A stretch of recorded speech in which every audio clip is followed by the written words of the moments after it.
Vous le savez, chaque semaine, nous avons l'habitude d'accueillir des artistes qui effectuent le plus souvent leur première télé dans cette émission.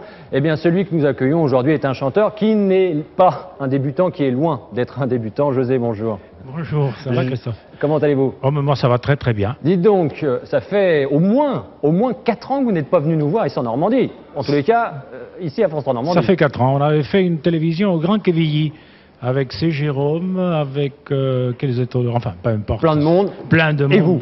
C'était super. Et aujourd'hui, vous venez nous présenter votre dernier CD, les plus beaux airs d'opérette. C'est une compilation. Oui. Vous aussi, vous êtes mis à la mode des compilations? Mais on est bien obligé, il faut suivre la mode. Hein, il faut suivre la mode. Mais je dois dire que bon, je suis très heureux d'être là et que c'est la première fois que je participe à un téléthon et que j'estime que c'est la chose la plus merveilleuse qui puisse exister. Alors, je sais qu'il faut parler du disque, mais ça passe vraiment très au 3e, 4e plan. J'enlève. Oui, il faut aujourd'hui, on travaille pour quelque chose d'extraordinaire, le Téléthon.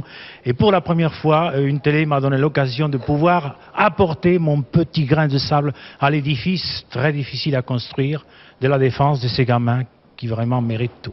Bon, vous savez chanter, donc je vous propose de prendre place pour chanter. Oui, absolument. Rossignol, José Villamor, extrait de son dernier CD.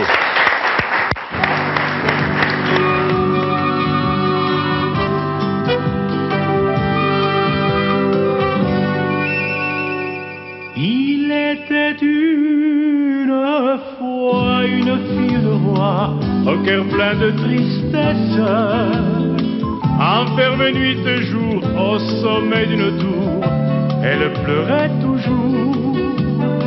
Un jour prenant son vol, un gentil rossignol vint dire à la princesse: je t'apporte l'espoir, et c'est pour le revoir qu'elle chantait le soir. Rossignol, rossignol de mes amours, dès que minuit sonnera, quand la lune brillera, viens chanter sous ma fenêtre. Rossignol, rossignol de mes amours, quand ton chant s'élèvera, mon chagrin s'envolera, et l'amour viendra peut-être. Ce soir, sous ma fenêtre, reviens, gentil rossignol. Le rossignol revint, se posa sur la main de la jolie princesse. Elle le caressa, puis elle l'embrassa, et il se transforma en un prince charmant qui devint le galant de sa jolie maîtresse. Et c'est pour ça depuis, les filles du pays chantent toute la nuit.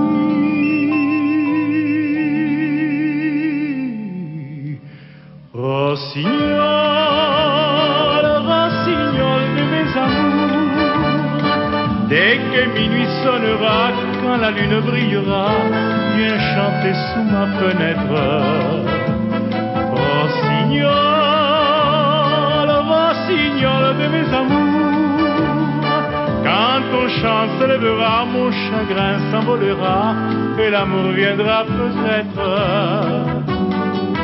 Ce soir, sous ma fenêtre, reviens, gentil rossignol. Rossignol,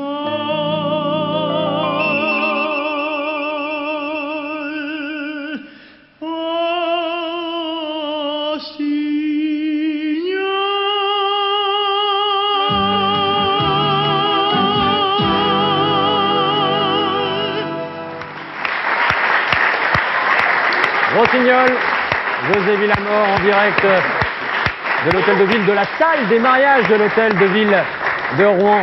José, Oui. on dit de vous que vous êtes le prince de l'opérette. Oh, je suis le fils spirituel du grand prince que t'es Luis Mariano, l'inoubliable Luis Mariano, qui en plus nous a quittés en pleine gloire, ce qui a fait de lui une légende. J'aurais préféré qu'il soit vivant, c'est moi qui vous le dis, ça serait moins difficile. Vous avez travaillé avec Luis Mariano? Non, je n'ai pas eu cette chance, d'ailleurs je ne l'ai pas vu sur scène, je l'ai vu dans les films, chanteur de Mexico, etc., etc., je l'ai vu dans les films, mais ni sur scène, ni en personne, c'est dommage quand même. Tout a commencé pour vous en 1978, lorsque vous avez rencontré Francis Lopez. Ah oui, c'est une histoire, un peu un conte de fées. Vous savez, je devais chanter l'opéra.